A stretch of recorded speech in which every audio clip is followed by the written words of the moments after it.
प्रभूच्या नावाला मान, महिमा आणि धन्यवाद असो. आजच्या भक्तीला आपण प्रारंभ करूया. स्तोत्रकर्ता आपल्या स्तोत्रामध्ये असं म्हणतो, अहो सर्व राष्ट्रांनो परमेश्वराचे स्तवन करा, अहो सर्व लोकांनो त्याचे स्तवन करा, कारण त्याची दया आम्हावर विपुल झाली आहे आणि परमेश्वराचे सत्य सनातन आहे. परमेश्वराचे स्तवन करा. आपण प्रार्थना करूया. स्वर्गीय प्रभू, आम्ही तुझी स्तुती करीतो, धन्यवाद देतो. आज या प्रभुवारीत आम्हाला प्रत्येकाला आपापल्या घरामध्ये तुझी आराधना उपासना करण्याची ही संधी दिलेली आहेस.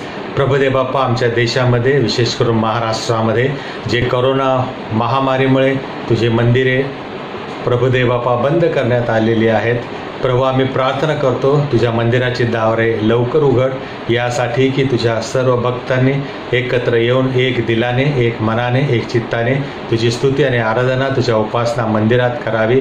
प्रभू, तुझ्या मंदिराचं पूर्वीचं वैभव पुन्हा त्याला दे, अशी आज आम्ही प्रार्थना करीतो. आज प्रभू, आमच्या घरोघरी जे आम्ही तुझी उपासना करत आहे, तुझ्या दयेने आणि कृपेने तू मान्य कर, आम्हाला तुझ्या आत्म्याने अभिषिक्त कर, हीच प्रार्थना करीतो येशूच्या नावाने, आमेन.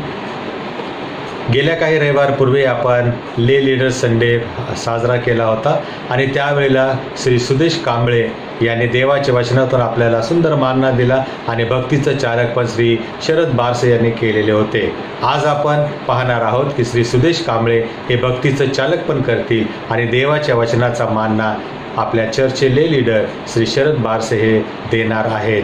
तर चला आपण त्या दोघांच्या बरोबर देवाची उपकार, स्तुती आणि आराधना करूया. ख्रिस्ता सर्वांना सलाम. आजच्या प्रभुवारी आपण पुन्हा एक बार ऑनलाईन भक्ती सामील झालो आहोत. आपल्या सर्वांचं स्वागत आहे. आपण प्रार्थनेत जाऊया. पवित्र पवित्र सेनाधीश परमेश्वरप्पा, तुला मान महिमा आता आणि सदा सर्व असो. परमेश्वरप्पा, तू आम्हाला पुन्हा एकत्रित केलंस, तुझ्या आभार उपकार मानतो परमेश्वरप्पा. आणि या आजच्या भक्तीद्वारे परमेश्वरप्पा प्रत्येकाला तू आशीर्वादित असं तू कर. आणि परमेश्वरप्पा, या भक्तीद्वारे परमेश्वर केवळ तू आणि तू उंचला गौरवला जाऊ दे, अशी तुझ्याकडे विनंती करतो. त्याचप्रमाणे प्रत्येक भक्तगणाला परमेश्वर तू आशीर्वादित कर आणि त्याचप्रमाणे त्यांच्या प्रार्थना विनंत्या ज्या आहेत परमेश्वर ते मान्य करून त्यांच्या पूर्ण करण्यास त्यांना सहाय्य आणि मदत कर, अशी तुझ्याकडे विनंती करतो. आमचा धन्य तारणारा प्रभू येशू ख्रिस्त याच्याच गोड आणि प्रियावृत्ती म्हणून तू ऐक. आमेन. यावेळेस आपण भक्तीस प्रारंभ करूया. तत्पूर्वी आपण एक गीत गाऊया. या हो या, जय जयकार कराया माझ्या ख्रिस्ताचा.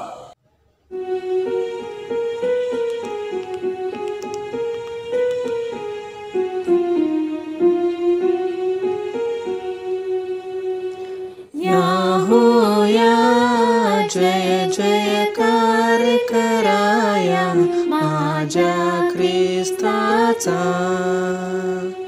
या हो या, जय जयकार कराया माझ्या ख्रिस्ताचा.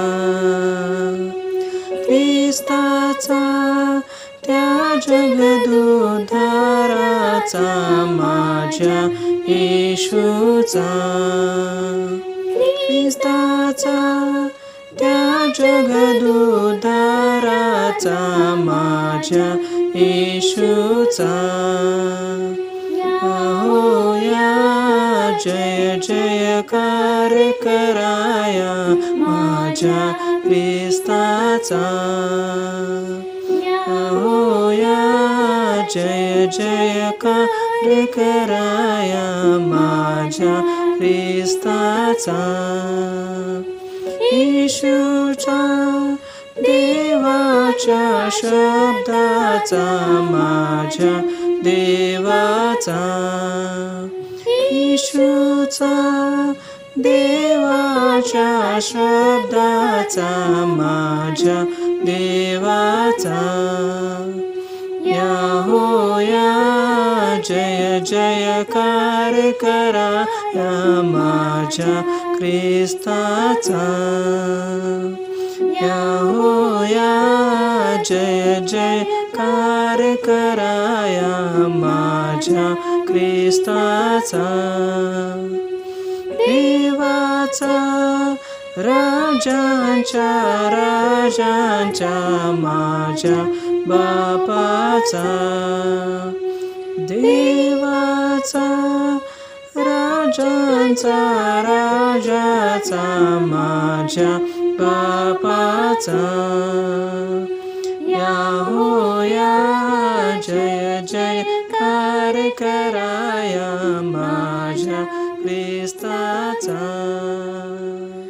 याहोया जय जयकार कराया माझ्या ख्रिस्ताचा.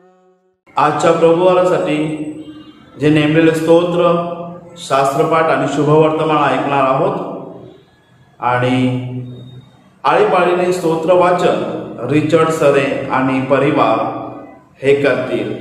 स्तोत्र 85. स्तोत्रसंहिता 85. हे परमेश्वरा, तू आपल्या देशावर प्रसन्न झाला आहेस. तू याकोबाला बंदिवासातून परत आणले आहे. तू आपल्या लोकांच्या अधर्माची क्षमा केली आहे. त्याच्या सर्व पापावर पांघरून घातले आहे. तू आपला सर्व क्रोध आवरीला आहेस. तू आपल्या कोपाची तीव्रता सोडून दिली आहे.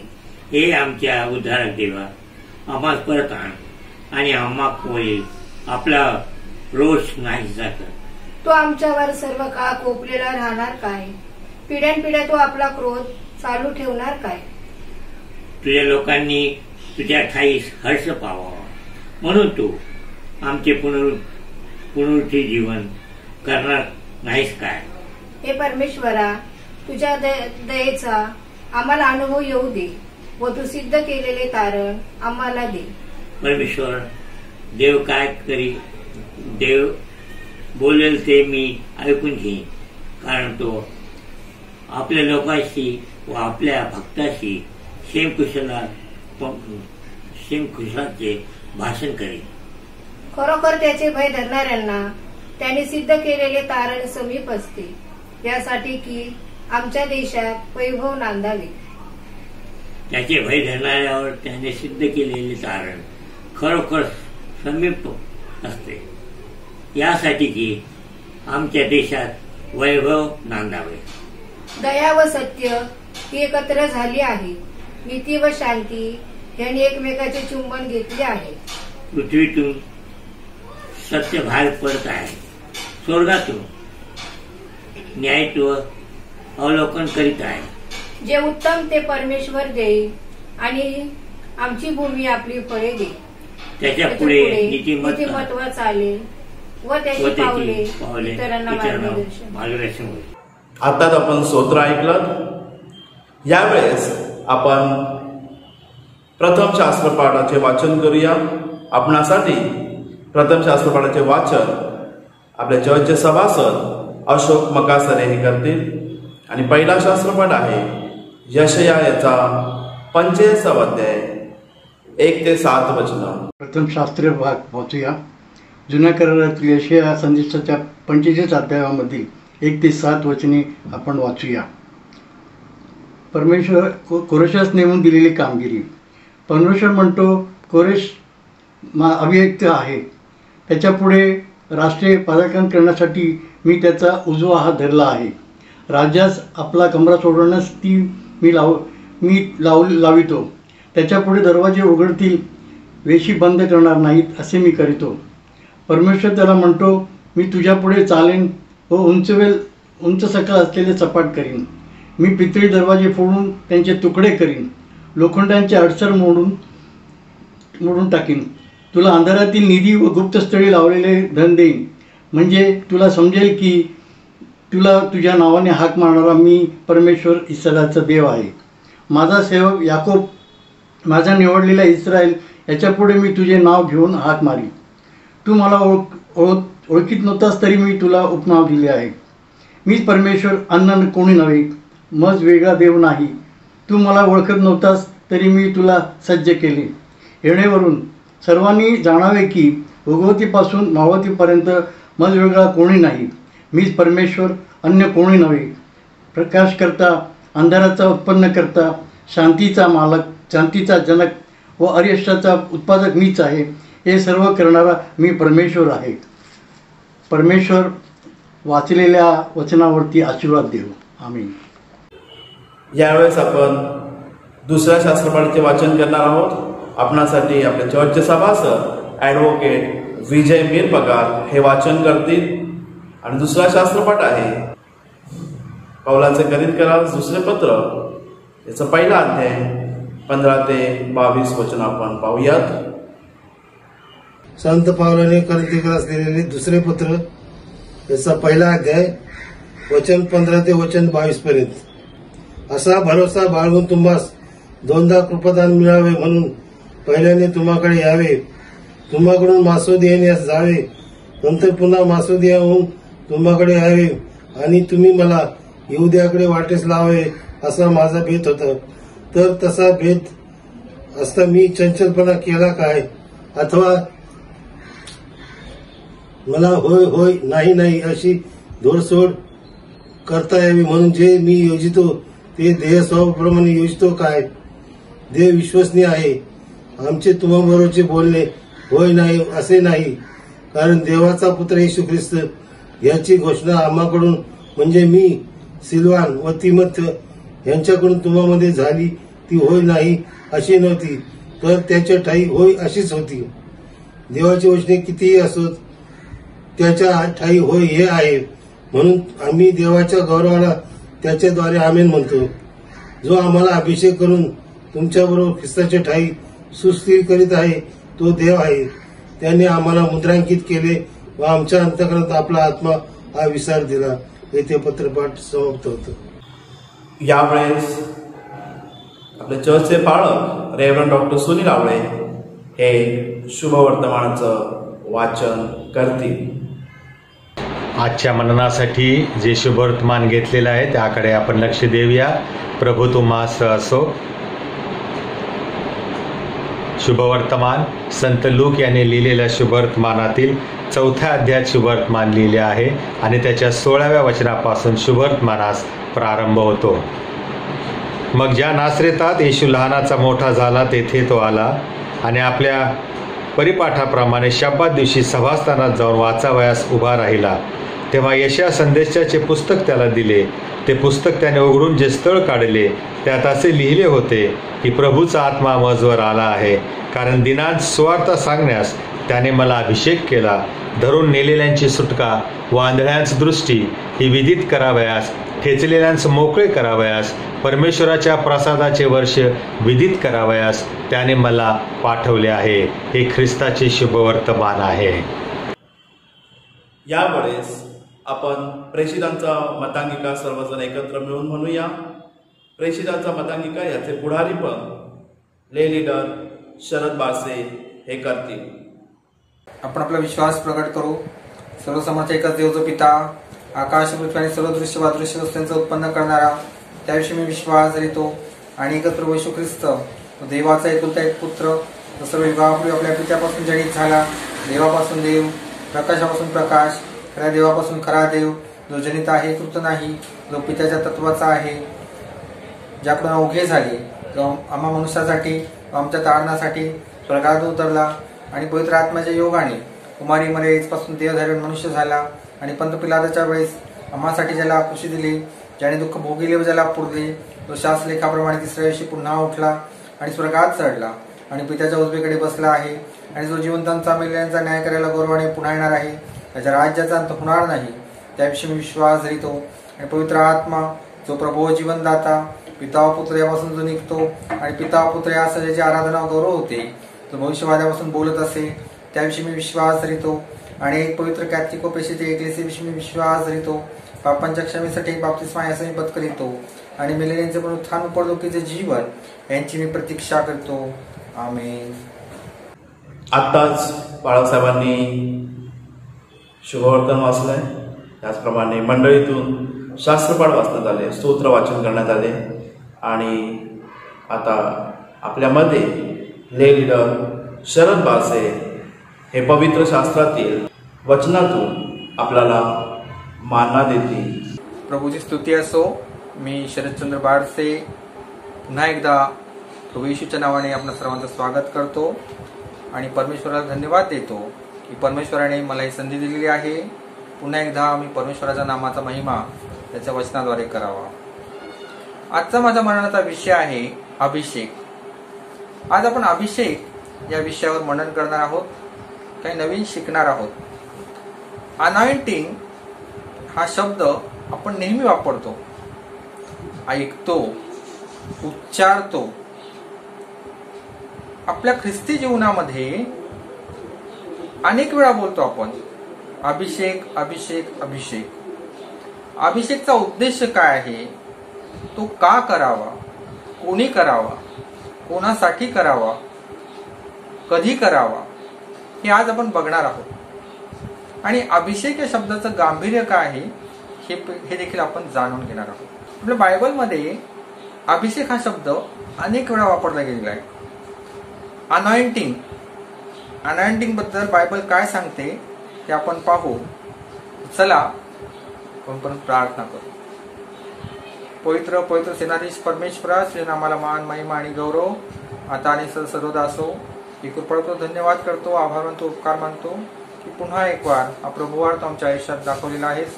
होय बापा, अनेकांनी हा प्रभुवार पाहिलेला नाही, परंतु तुझी कृपा दया आमच्यावर आहे म्हणून आज प्रभुवार आम्ही आज पाहत आहोत.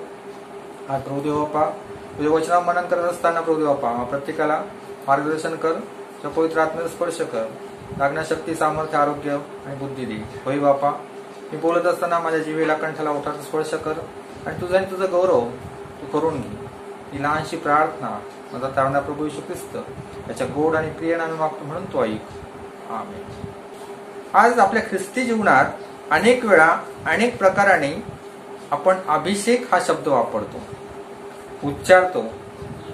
काही लोक अभिषेकाला एक आध्यात्मिक ताकद किंवा एक रहस्यमय ताकद मानतात. काही जणांना वाटतं की अभिषेक एक रहस्यमय शक्ती आहे. अनेकांना वाटतं it is a physical sensation, ही एक संवेदना आहे. आपल्या जीवनात अभिषेक आला म्हणजे एक फिजिकल सेन्सेशन आलं, म्हणजे शारीरिक उत्तेजना निर्माण झाली. जसं की अंगावर शहारे येतात, अंगावर काटा येतो, अशा प्रकारे फिजिकल सेन्सेशन झालं म्हणजे माझा अभिषेक झाला, असं काहींना वाटतं. आपल्या शरीरात काहीतरी बदल, काहीतरी हालचाल असं ज्यावेळेला होतं त्यावेळेला लोकांना असं वाटतं की आपला अभिषेक झालेला आहे. त्यामुळे पुष्कळ लोक स्तुती करतात, प्रार्थना करतात, आराधना करतात, मोठमोठ्या सभा घेतात. त्यावेळी ते बोलतात, आज या ठिकाणी प्रभूचा मोठा अभिषेक होणार आहे, आज मला या ठिकाणी दिसत आहे, मी अनुभवत आहे, प्रभूचा अभिषेक होत आहे. असं ते वारंवार आपल्या मीटिंगमध्ये, आपल्या सेमिनारमध्ये काही लोक बोलत असतात. ते बोलतात, I can feel in the anointment of God here. मी प्रभूचा अभिषेक या ठिकाणी अनुभवत आहे.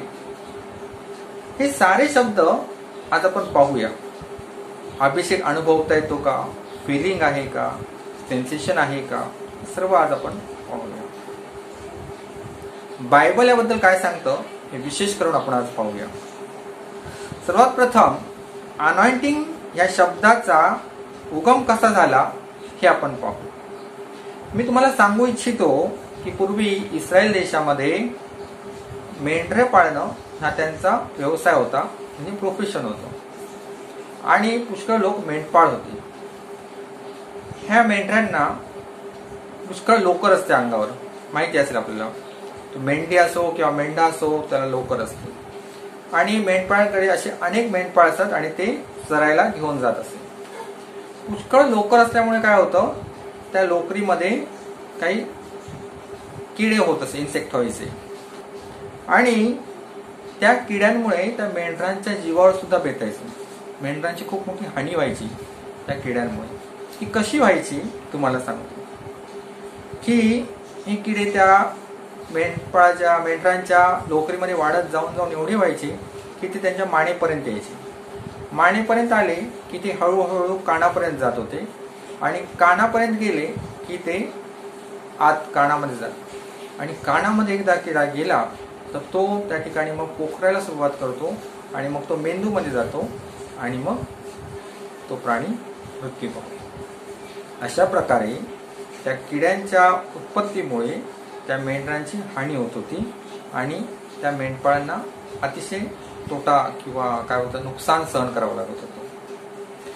आणि ह्यापासून बचाव व्हावा म्हणून त्या मेंढरांच्या डोक्यावर, तो मेंढी असो किंवा मेंढा असो, त्या मेंढ्यांच्या डोक्यावर हे मेंढपाळ तेल ओतत असत आणि हे तेल त्यांच्या डोक्यावरून मग त्यांच्या कानाच्या मागच्या बाजूला मग त्यांच्या मानेवर असं ते तेल ओघळत असे. आणि हे तेल ओघळल्यामुळे त्या लोकरीतले किडे त्या मानेपर्यंत जाऊ शकत नव्हते आणि मानेपर्यंत न गेल्यामुळे ते कानातही जाणार नाही आणि कानात न गेल्यामुळे ते डोक्यापर्यंत जात नव्हते आणि ते मेंढपाळ त्यांचं नुकसान आहे ते होत नव्हतं आणि ती मेंढी किंवा मेंढरा हा जिवंत राहत असे.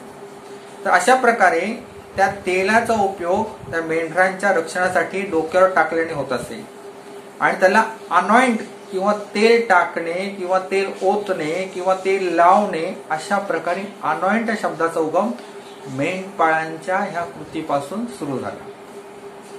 याचा अर्थ तेलामुळे बचाव या शब्दाचा अर्थ असा होतो की तेलामुळे बचाव. उगम असा आहे अनॉइंट या शब्दाचा. तेव्हापासून लोक तेल टाकणे, तेल ओतणे, तेल लावणे किंवा टू रब द ऑइल याचा अर्थ काळजी, संरक्षण किंवा आशीर्वाद या संदर्भात वापरू लागले. आणि हे आशीर्वादाचं चिन्ह, प्रोटेक्शनचं चिन्ह म्हणून देखील तेलाचा उपयोग पूर्वी इस्रायल देशामध्ये होत असतो. अशा प्रकारे हा अनॉइंट या शब्दाचा उगम झाला आणि तेलाचं अशा प्रकारे महत्व निर्माण झालं की अभिषेक आणि तेल याचा काय संबंध आहे हे मी तुम्हाला थोडक्यात सांगितलं. आपल्याकडे बायबल आहे आणि बायबल हे 2 भाषेत लिहिलं गेलं. जुना करार हा हिब्रू भाषेत लिहिला गेला आणि नवीन करार हा ग्रीक भाषेत लिहिला गेला. जुन्या करारामध्ये हिब्रू भाषेमध्ये अनॉइंट शब्दाला मस्सा हा शब्द वापरला गेलेला आहे आणि ग्रीक भाषेमध्ये अनॉइंट या शब्दाला किरियो हा शब्द वापरला गेला. दोघांचा अर्थ एकच, टू रब म्हणजे तेल ओतणे किंवा तेल लावणे किंवा तेल टाकणे हा एकच अर्थ, मस्सा किंवा रब. हिब्रू भाषेत मस्सा आहे, ग्रीक भाषेमध्ये रब किंवा किरियो. रब हा इंग्रजी भाषा आहे, ग्रीक भाषेमध्ये किरियो हा शब्द वापरला गेलेला आहे. पुढे आपण पाहतो की अनॉइंट ह्या शब्दाचा अर्थ एका विशेष सेवेसाठी बोलावले जाणे किंवा एका विशेष कामासाठी, एका विशेष जबाबदारीसाठी नियुक्ती करणे म्हणून अनॉइंट हा शब्द वापरला गेला. म्हणजे तो अपॉइंट, नियुक्त करणे ह्याचा देखील हा समानार्थी शब्द वापरला जाऊ लागला. तो अपॉइंट समवन त्या आणि किंवा अनॉइंट असा शब्द वापरला जाऊ लागला. अभिषेक ह्या गोष्टीसाठी हा व्यक्ती अभिषिक्त आहे म्हणजे नियुक्त आहे असं बोललं जाऊ लागलं. पुढे आपण एक पाहतो, एका विशेष कामासाठी जे आपण नियुक्त करतो तर त्या शास्त्रामध्ये अनेक गोष्टीसाठी अनेक लोक नियुक्त केलेले आहेत. आपण वाचतो, पण आपल्याकडे बायबल असेल तर आपण बघू शकता. पहिले राजे याचा 19वा अध्याय आणि 15वा आणि 16वा वचन या ठिकाणी परमेश्वर एलियाला सांगत आहे. काय? परमेश्वर एलियाला स्वतः सांगत आहे. आपण 15व्या वचनामध्ये वाचूया. तू परत जाऊन दिमिश्काच्या रानाकडे जा, तेथे जाऊन पोहोचलास म्हणजे हजायलास अभिषेक करून आरामावर राजाने. दुसरं वचन, मिनशीचा पुत्र येहू यास अभिषेक करून इस्रायलावर राजाने, तसेच आबेल मोहला येथील शफाटाचा पुत्र अलिशा यास अभिषेक करून तुझ्या जागी संदेष्टा नेम. बघा, एलियाला परमेश्वराने एक कामगिरी दिलेली आहे. या ठिकाणी आपण वाचतो की एलिया 3 अभिषेक करतो. परमेश्वराने त्याला 3 अभिषेक करायला सांगितली. पहिला राजाचा अभिषेक, त्याला आरामावर राजा नेम. दुसरा मिनशीचा पुत्र येहू याचा अभिषेक करून इस्रायलावर राजा नेम. आणि तिसरा, तुझ्या जागेवर एक संदेष्टाला अभिषेक कर. कोणाला? शफाटाचा पुत्र अलिशा याचा अभिषेक कर. एलियाला हे 3 अभिषेक परमेश्वराने करायला सांगितले. ज्यावेळी आपण हे वाचतो तेव्हा आपल्याला समजतं की एका विशेष प्रकारच्या सेवेला नियुक्त करणे किंवा विशेष प्रकारच्या कामासाठी बोलवणे हा याचा पहिला अर्थ आहे अनॉइंटचा. टू कॉल समवन म्हणजे परमेश्वराने एलियाला नियुक्त केलं, त्याला बोलवलं आणि 3 जणांचे अभिषेक त्याला करायला सांगितले. आपण बायबलमध्ये वाचतो की राजा होण्यासाठी अभिषेक केला जात असे,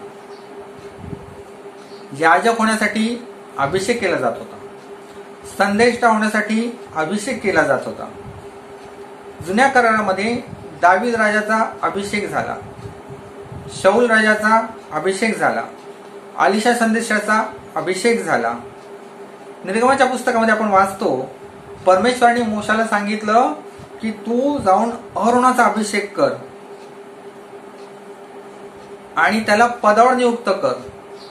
पुढे सांगितलं मोशेला परमेश्वराने की त्यांच्या मुलाचा अभिषेक कर, अहरोनाच्या मुलांचा, आणि त्यांना याजक पदावर नियुक्त होण्यास अभिषेक कर.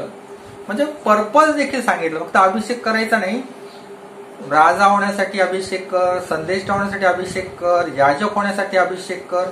प्रत्येक गोष्टी मागं अभिषेकाचा पर्पज देखील परमेश्वराने स्पष्ट अगदी क्लिअर सांगितलेला आहे. नियुक्त करणे, टू अपॉइंट समवन. पहिला आपण प्रकार बघितला टू कॉल समवन, बोलावणे. या ठिकाणी नियुक्त करणे, to appoint someone for special task. एका विशेष कामासाठी एका व्यक्तीला नियुक्त करणे हा या मागचा अर्थ आहे. आता आपण तिसरा बघूया, टू चूजन समवन म्हणजे निवडणे, एखाद्याची निवड करणे. अभिषेकाचा हा एक प्रकार आहे, निवड केलेला असा तिसरा अर्थ आहे. नवीन करारामध्ये आपण वाचतो, येशू म्हणतो, येशू असं स्वतः बोलतो, लुकाचं शुभवर्तमान 4 अध्याय आणि 18 आणि 19 वचनं आपण वाचूया. प्रभूचा आत्मा माझवर आला आहे, कारण दिनास सुवार्ता सांगण्यास त्याने मला अभिषेक केला आहे.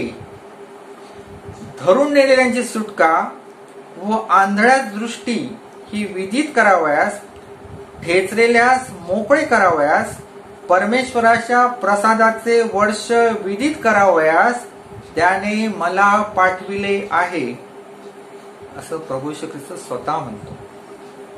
या ठिकाणी आपण वाचतो परमेश्वराने येशूचा अभिषेक केला. का केला? त्याच्या मागचं पर्पज, त्याच्या मागचं कारण हे आपण नव्या करारात वाचतो. जुन्या करारात आपण वाचलं याजकाकरता अभिषेक केला, राजा होण्यासाठी अभिषेक केलेला आहे, संदेष्टा होण्यासाठी अभिषेक केलेला आहे. नवीन करारामध्ये परमेश्वराने येशू ख्रिस्ताचा अभिषेक एका विशेष उद्देशासाठी केलेला, एका विशेष कार्यासाठी केलेला, कामगिरीसाठी केला. ती कामगिरी काय होती? दिनास सुवार्ता सांगण्यास, दुसरं धरून नेलेल्यांची सुटका करण्यास, आंधळ्या दृष्टी विदित करावयास, ठेचलेल्यास मोकळे करावयास, परमेश्वराच्या प्रसादाचे वर्ष विदित करावयास परमेश्वराने येशूचा अभिषेक केला, असं स्वतः लूका शुभवर्तमान 4 अध्याय आणि 18 आणि 19 वचनामध्ये स्वतः प्रभू येशू ख्रिस्त म्हणतो की त्याचा देखील अभिषेक झालेला आहे. आणि तो का झाला हे देखील स्पष्ट सांगितलेलं आहे. एखाद्या व्यक्तीला कामासाठी नियुक्त करणे, एका व्यक्तीला कामासाठी बोलावणे, विशेष कामासाठी. किंवा तिसरा अर्थ आपण बघितला टू चूजन वन, हे आतापर्यंत आपण पाहिलेलं आहे. निवड करणे हा अभिषिक्त आहे, म्हणजे परमेश्वराचा निवडलेला आहे. बायबलमध्ये आपण अनेक वेळा असं देखील वाचतो की परमेश्वर त्याचा देखील अभिषेक करतो की जो विश्वासू नाही. यशाया याचा 45वा अध्याय आणि 1 ते 7 वचने आपण वाचू शकता. पहिलंच वचन मी वाचतो. परमेश्वर म्हणतो, कोरेश माझा अभिषिक्त आहे, त्याच्या पुढे राष्ट्रे पादाक्रांत करण्यासाठी मी त्याचा उजवा हात धरिला आहे. राजास आपल्या कमरा सोडावयास मी लावितो. त्याच्या पुढे दरवाजे उघडतील, वेशी बंद राहणार नाही, असे मी करीतो, असं परमेश्वराने कोरेशाबद्दल सांगितलं. आता या ठिकाणी आपण वाचतो की इस्रायलास शिक्षा करण्यासाठी परमेश्वराने इस्रायलावर कोरेश राजाला लढाईसाठी पाठवलेलं आहे. कारण इस्रायल राष्ट्राने त्यावेळेला बऱ्याच काही चुका केल्या आणि ते परमेश्वराने बघितलं, त्याला आवडलं नाही, म्हणून कोरेशाला परमेश्वराने इस्रायल राजावर चढाई करण्यासाठी पाठवलं आणि या ठिकाणी इस्रायलाला कोरेश राजाने बंदी बनवलेलं आहे. हे आपण सर्व वाचतो या ठिकाणी. आता लक्षपूर्वक ऐका. ज्यावेळी हा अभिषिक्त हा शब्द ऐकतो, अनॉइंटेड, याचा अर्थ हा नाही की तो परमेश्वराचाच व्यक्ती असला पाहिजे. जुन्या करारात जेव्हा हा शब्द वापरला, याचा अर्थ परमेश्वर एका व्यक्तीला त्याच्या विशेष कामासाठी निवड करीत आहे, म्हणजे अपॉइंट करीत होता परमेश्वर, विशेष कामगिरी सोपवत होता परमेश्वर, अनॉइंट करत होता.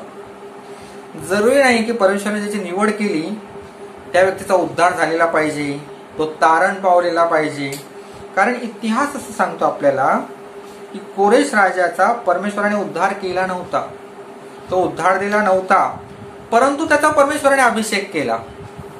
वेगवेगळ्या प्रकारे अभिषेक होत आहे. आपण ह्या ठिकाणी पाहत आहोत की अभिषेकाचे अनेक प्रकार आहेत. अभिषेक का केला जातो हे आपण पुढे पुढे पाहत आहोत. आता आपण पाहू कोण अभिषेक करू शकतो. हे फार महत्वाचं आहे बरं का. अभिषेक कोण करू शकतो हा प्रश्न माझ्या आणि तुमच्या पुढे अनेक वेळा येतो. कोण अभिषेक करू शकतो? तर बायबल असं सांगतं, फक्त आणि फक्त परमेश्वरच अभिषेक करू शकतो. त्याच्यामध्येच अभिषेकाचं सामर्थ्य आहे. आपण जुन्या करारात वाचतो आणि नवीन करारात पण वाचतो, अभिषेक हा फक्त परमेश्वराकडूनच होतो. संदेशाचा अभिषेक, राजाचा अभिषेक, याचकाचा अभिषेक जुन्या करारात परमेश्वराकडून झाला. नवीन करारामध्ये येशू ख्रिस्ताचा अभिषेक परमेश्वराकडून झाला. स्वतः येशू ख्रिस्ताने सांगितलेलं आहे लोकसुवर्तमानाच्या 4थ्या अध्यायामध्ये, आत्ताच मी वाचलं. म्हणजे फक्त आणि फक्त परमेश्वरच अभिषेक करतो. परमेश्वरच फक्त बोलावू शकतो एखाद्याला, परमेश्वरच नियुक्ती करू शकतो, परमेश्वरच निवड करू शकतो, व्यक्ती नाही. आणि तो व्यक्तीला अधिकार पण नाही, तो फक्त अधिकार परमेश्वराचाच आहे आणि त्या अधिकाराला कोणी चॅलेंज पण करू शकत नाही. कोणाचा अभिषेक करायचा, कधी करायचा, का करायचा, हे सर्व परमेश्वराच्या हातात आहे आणि परमेश्वरच ते करतो. परमेश्वराला एखाद्याला सेवेला बोलवायचं असेल तर सेवेला बोलवू शकतो. जसं कोरेशाला अभिषेक केला. जुन्या करारामध्ये परमेश्वराने नियुक्त केलेले, निवडले गेलेले आपण बघितले. नव्या करारामध्ये येशू ख्रिस्त आमची निवड करतो, तोच आपल्याला नियुक्त करतो. येशू आपल्याला म्हणतो तुम्ही माझ्याकडे घ्या, म्हणजे ही कॉल अस. परमेश्वर येशू ख्रिस्त आपल्याला बोलवतो. जुन्या करारामध्ये परमेश्वर बोलावत होता, नवीन करारामध्ये येशू स्वतः म्हणतो तुम्ही माझ्याकडे या. अभिषेक फक्त परमेश्वराकडूनच होतो. आता आपण पाहूया, आपण आपला अभिषेक हा दुसऱ्याला देऊ शकतो का? ट्रान्सफर. आजकाल ना एक्सचेंज ऑफर खूप आहेत मार्केटमध्ये. फोन पे लोन, हे घ्या आणि हे द्या, अशा एक्सचेंज ऑफर खूप आहेत. आता आपण अभिषेक एक्सचेंज होतो का बघूया, अभिषेक ट्रान्सफर होतो का हे देखील आपण बघूया. बायबल स्पष्टपणे सांगतं आपल्याला की आपण आपला अभिषेक दुसऱ्याला ट्रान्सफर करू शकत नाही. आपण आपली नियुक्ती दुसऱ्याला ट्रान्सफर करू शकत नाही. आपलं बोलणं आपण दुसऱ्याला देऊ शकत नाही. आपली निवड आपण दुसऱ्याला देऊ शकत नाही. अभिषेक ट्रान्सफर करू शकत नाही. स्पष्टपणे बायबल सांगतं आपल्याला. मी नेहमी लोकांची प्रार्थना ऐकतो, अनेक लोकांची प्रार्थना मी अनेक वेळेला ऐकतो. काय प्रार्थना असते? ह्या इव्हॅंजलिस्टचा अभिषेक माझ्यामध्ये येऊ दे, त्या पास्टरचा अभिषेक माझ्यामध्ये येऊ दे, त्या सिस्टरचा अभिषेक माझ्यामध्ये येऊ दे. कशासाठी? त्या सिंगरचा अभिषेक माझ्यामध्ये येऊ दे परमेश्वरा. कशासाठी? त्यांच्यासारखी माझी स्तुती आराधना मला करता यावी, त्यांच्यासारखा मला उपदेश करता यावा, त्यांच्यासारखे मला आत्मे जिंकता यावे, त्यांच्यासारखं मला बोलता यावं, यासाठी त्यांचा अभिषेक मला येऊ दे परमेश्वरा. अशी प्रार्थना अनेक वेळा अनेक लोक करताना मी ऐकलेले आहेत. ख्रिस्ती जीवनामध्ये अभिषेक हा ट्रान्सफर होत नाही, तो एक्सचेंज पण होत नाही. कारण कोरिन्थकरास पत्र पहिला अध्याय आणि 15 ते 21 वचनामध्ये आहे. आधी पौल असं म्हणतो, मी 21व्या वचनाकडे मी जातो कारण एवढा शास्त्रपाठ वाचण्यासाठी आपला वेळ नाहीये. मी फक्त 21वं वचन वाचतो. 21वं वचन काय सांगतं? जो आम्हास अभिषेक करून तुम्हासह ख्रिस्तामध्ये सुदृढ करीतो तो देव आहे. पुन्हा एकदा मी वाचतो.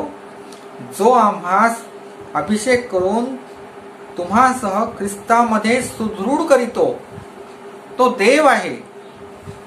येथे आपण वाचतो की अभिषेक करून ख्रिस्तात सुदृढ करणारा फक्त आणि फक्त परमेश्वरच आहे. आजकाल लोक फार बोलतात, अनेक वेळा बघतात, अनेक वेळा बघतो अनेक सेवक दुसऱ्याचा अभिषेक करतात आणि ते म्हणतात आम्ही तुमचा अभिषेक येशूच्या नावाने करत आहोत. आणि एवढं बोलून थांबत नाही तर तेल घेऊन पण ते बसतात. कशाला? अभिषेक करायला. म्हणजे एवढं अभिषेकाचं त्यांना हे आहे की अभिषेक कोणातरी करायचा आपल्याला आणि आम्ही करू, येशूच्या नावाने अभिषेक आम्ही करू. आणि ते तयार पण असतात बरं का लगेच अभिषेक करायला. पवित्र शास्त्र आपल्याला स्पष्ट सांगतं की कोणी व्यक्ती तुमचा अभिषेक करू शकत नाही. तुमचा अभिषेक आणि फक्त अभिषेक करण्याचा अधिकार हा सर्वसमर्थ परमेश्वराला आहे आणि तोच अभिषेक करू शकतो. दुसरी गोष्ट, आपण अभिषेक ट्रान्सफर करू शकत नाही कारण प्रत्येकाकडे आपला स्वतःचा अभिषेक आहे. स्पष्ट आहे, येशूवर विश्वास ठेवणारे सर्व अभिषिक्त आहेत. संत पौल स्वतः म्हणतो की आमच्या परमेश्वराने येशूमध्ये अभिषेक केला आहे. आमच्या परमेश्वराने येशूमध्ये अभिषेक केला आहे. म्हणजे जेवढ्यांनी येशूवर विश्वास ठेवला, जेवढ्या लोकांनी परमेश्वर येशूवर विश्वास ठेवलेला आहे तेवढे सर्व अभिषिक्त आहेत. आपण वाचूया 1 योहान याचा 2रा अध्याय आणि 20 आणि 21 वचन. 20व्या वचनामध्ये आहे, तुम्हाला पवित्र प्रभूपासून अभिषेक झाला आहे, तुम्हाला सर्व गोष्टी कळतात. इथे आपण वाचतो की येथे पवित्र शब्द वापरलेला आहे. तुम्हाला पवित्र प्रभूपासून अभिषेक झाला आहे आणि तुम्हाला सर्व गोष्टी कळतात. नवीन करारामध्ये पवित्र हा शब्द फक्त एकाच व्यक्तीसाठी वापरला गेलेला आहे, तो म्हणजे प्रभू येशू ख्रिस्तासाठी वापरला गेलेला आहे. पवित्र हा शब्द इतर कोणाकरता पवित्र हा शब्द वापरला गेलेला नाही. म्हणून संत पौल म्हणतो की तुम्हाला पवित्र प्रभूपासून अभिषेक झाला आहे, तुम्हाला सर्व गोष्टी कळतात. या ठिकाणी पवित्र म्हणजे येशूपासून अभिषेक झालेला आहे असं संत पौल आपल्याला सांगत आहे. तुम्हाला सत्य कळत नाही म्हणून मी तुम्हाला लिहिले आहे असे नाही, तुम्हाला ते कळते आणि कोणतेही असत्य सत्यापासून नाही म्हणून हे लिहिले आहे. नव्या कराराप्रमाणे सर्व येशूवर विश्वास ठेवणारे अभिषिक्त आहेत. येशूद्वारे परमेश्वराने त्यांचा अभिषेक केला आहे. म्हणून अभिषेक हा ट्रान्सफर होत नाही. सर्वांचा अभिषेक परमेश्वराने येशूद्वारे केला आहे किंवा तो रिप्लेस पण होत नाही. तुमचं दान मला द्या आणि माझा अभिषेक तुम्ही घ्या असं रिप्लेस पण होत नाही बरं का. आपण जातो ना कधी कधी दुकानामध्ये, ही वस्तू घ्या आणि त्या बदल्यात ही वस्तू द्या, हे रिप्लेसमेंट पण नाहीये. की तुमचं जे दान आहे ब्रदर, तुम्ही खूप सुंदर आराधना करता, सुंदर स्तुती गाता, ते मला द्या आणि माझा अभिषेक तुम्ही घ्या असं रिप्लेस पण करता येत नाही. आणि अभिषेक हा ट्रान्सफर देखील करता येत नाही. येशूच्या नावाने परमेश्वराने सर्वांना अभिषिक्त केलेला आहे. आपण पाहूया आता अभिषेक कशाला पाहिजे, अभिषेक का केला पाहिजे, अभिषेकाची गरज काय.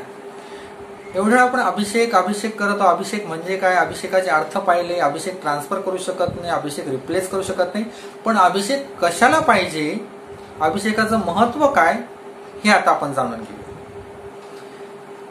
अभिषेक हा याच्यासाठी आहे, अभिषेकाद्वारे आपण परमेश्वराचे काम करू शकतो.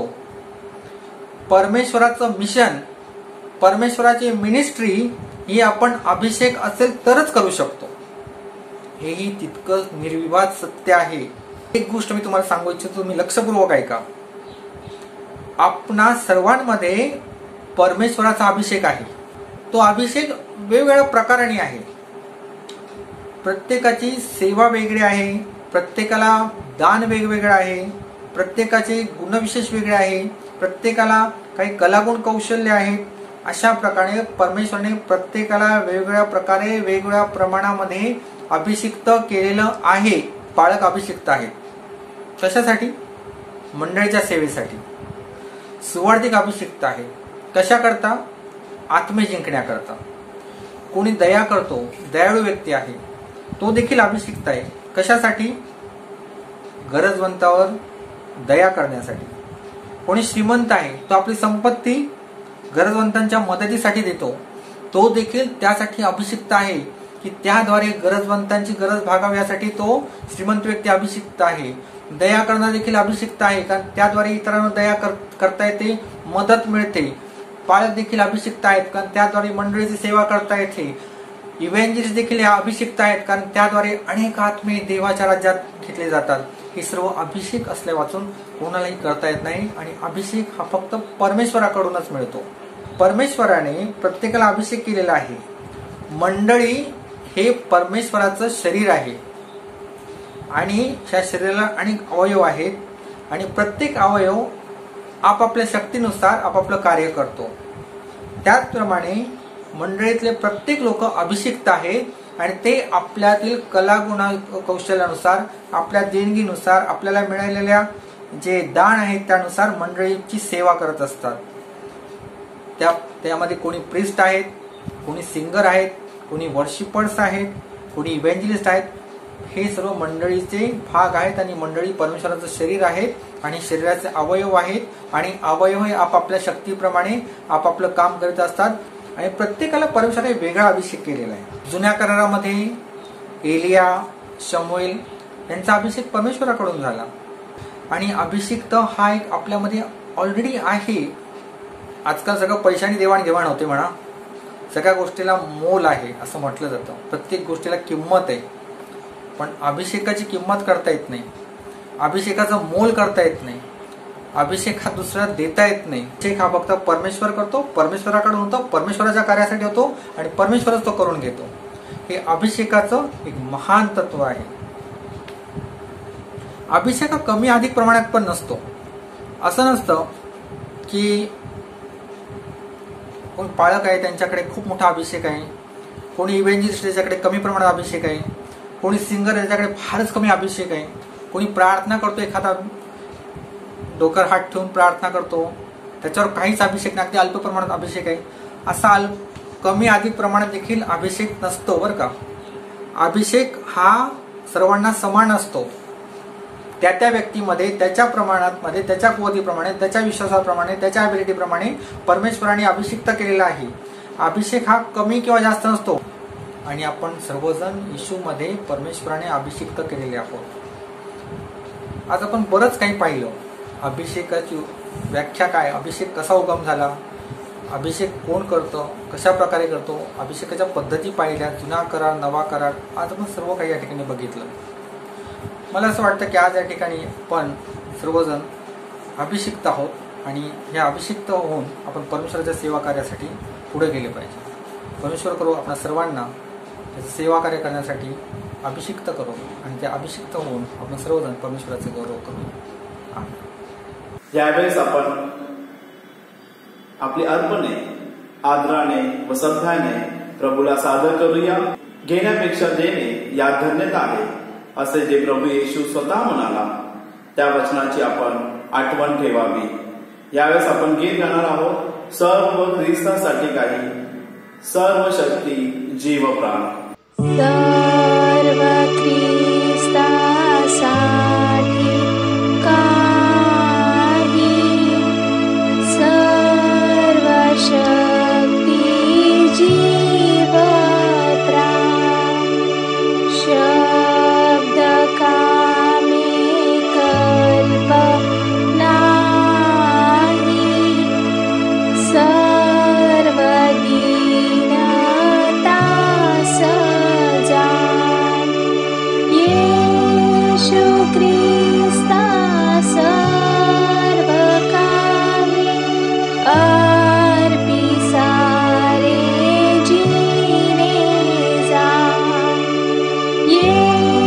येशू ख्रिस्ता सर्व काही अर्पी सारे जीने जाय. ख्रिस्त राजा गौरविहा प्रिय मला मानितो.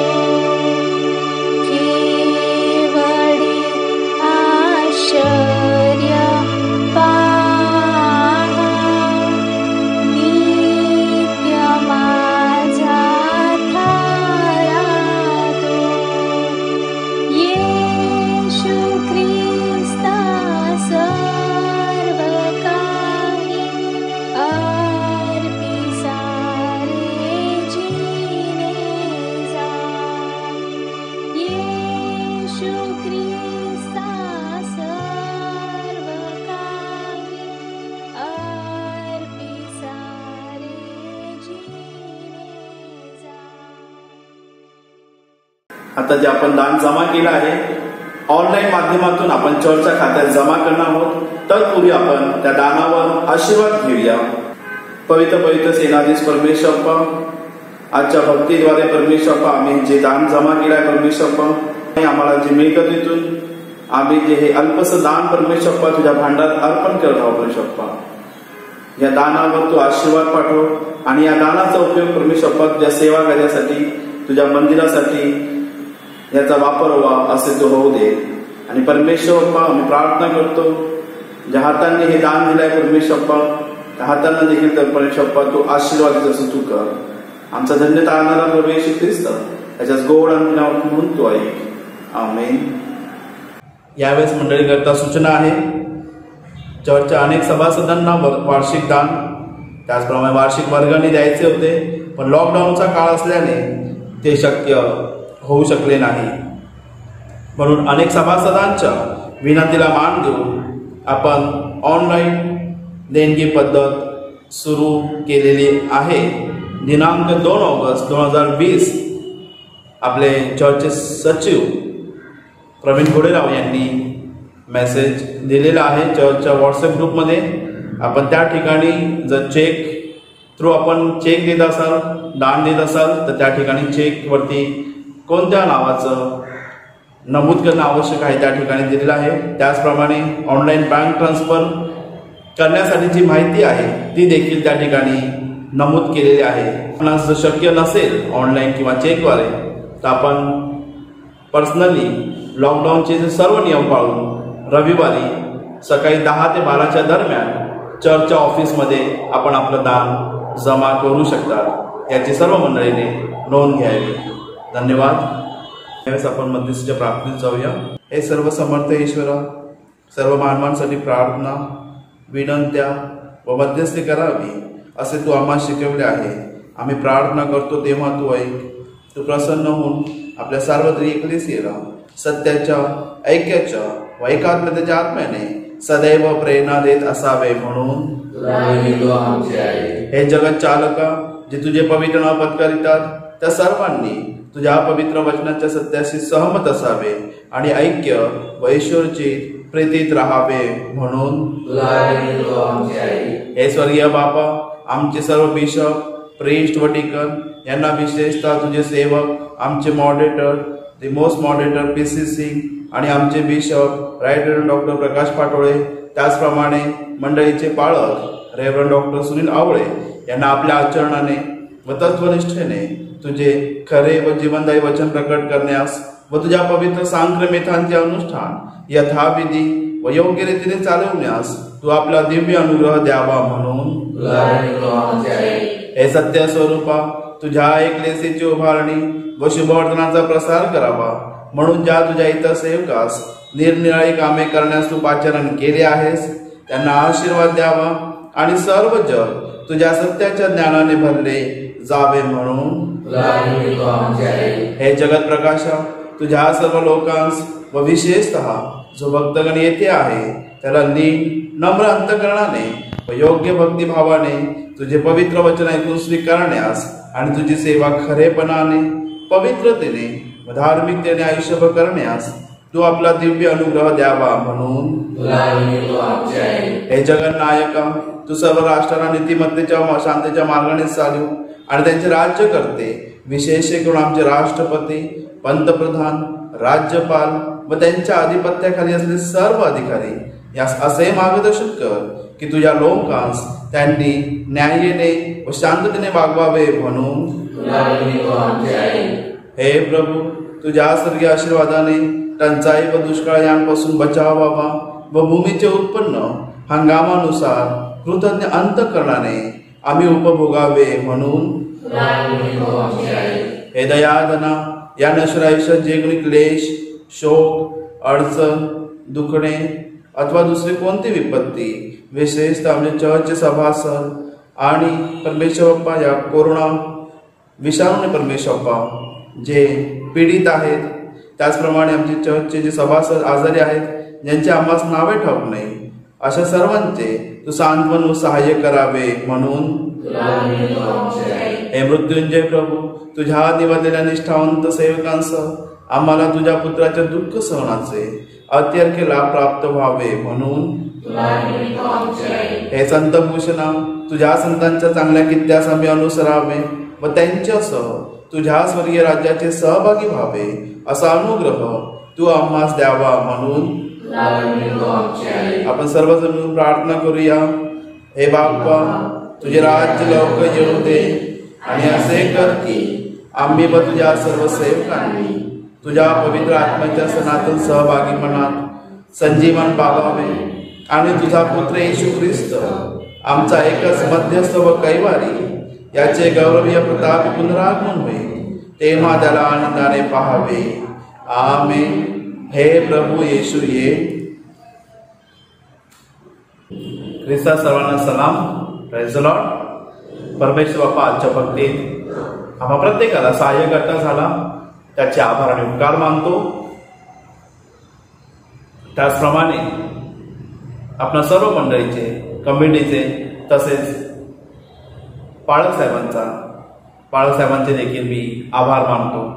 विशेष पाळक साहेबांबद्दल सांगण्यास झाले तर या मागच्या लॉकडाऊनच्या काळात रेव्हरंड डॉक्टर सुनील आवळे यांनी आपल्या मंडळीला पवित्र वचनाचा मानना जो ऑनलाईन भक्तीद्वारे दिला, खरोखर मी त्यांचा आभारी आहे. त्यांनी शाबाद शाळेला, तरुण संघाला, महिला मंडळ, त्याचप्रमाणे गायक मंडळ आणि मंडळीतील सर्व सभासदांना आपल्या भक्तीत सामील करून घेतले. प्रत्येकाला शास्त्रपाठ वाचन देणे, गीतं गाऊन घेणे आणि इतर मार्गाद्वारे प्रत्येक सदस्याकडून त्यांनी भक्ती करून घेतली आणि आपल्या सेवेत सामील करून घेतले. म्हणून कमिटीच्या वतीने, त्याचप्रमाणे मंडळीच्या वतीने, त्याचप्रमाणे ले लीडर्स आणि तरुण संघ, शाबाद शाळा, गायक मंडळ, महिला मंडळ या सर्वांच्या वतीने मी पाळक साहेब रेव्हरंड डॉक्टर सुनील आवळे यांचा आभारी आहे आणि त्यांनी ही सेवा अशीच कायम चालू ठेवावी अशी त्यांच्याकडे विनंती आहे.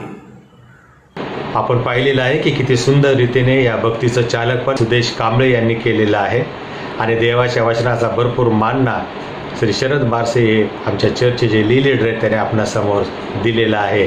प्रभूजवळ आम्ही हीच प्रार्थना करीतो की या दोघांची उत्तरोत्तर अशीच प्रभूच्या वचनामध्ये वाढ होत जावी. चला आपण यावेळेला प्रभूने शिकवलेली प्रार्थना म्हणूया. हे आमच्या स्वर्गातील बापा, तुझे नाम पवित्र मानले जाओ, तुझे राज्य येवो, जसे स्वर्गात तसे पृथ्वीवरही तुझ्या इच्छेप्रमाणे हो. आमची रोजची भाकर आज आम्हास दे आणि जसे आम्ही आमच्या ऋण्यास ऋण सोडले आहे तशीच तो आमची ऋणे आम्हास सोड आणि आम्हास परीक्षेत आणू नकोस तर आम्हास वाईटापासून सोडव, कारण की राज्य, सामर्थ्य आणि गौरव ही सर्व काळ तुझीच आहेत. आमेन. आपण आशीर्वाद घेऊया आणि आता देवजो बाप याची प्रीती, देवजो पुत्र प्रभू श्री ख्रिस्ताची कृपा आणि शांती, देवजो पवित्र आत्म्याची सहभागिता तुम्हा सर्वांसह आता आणि सदा सर्व काळ असो. आमेन. प्रभूवर प्रेम करण्यास व त्याची सेवा करण्यास शांतीने जा. ख्रिस्ताच्या नावाने आमेन. यावेळेला आपण सुवंद्य देवा हे गीत गाऊ आणि आपल्या आजची भक्ती आपण समाप्त करूया.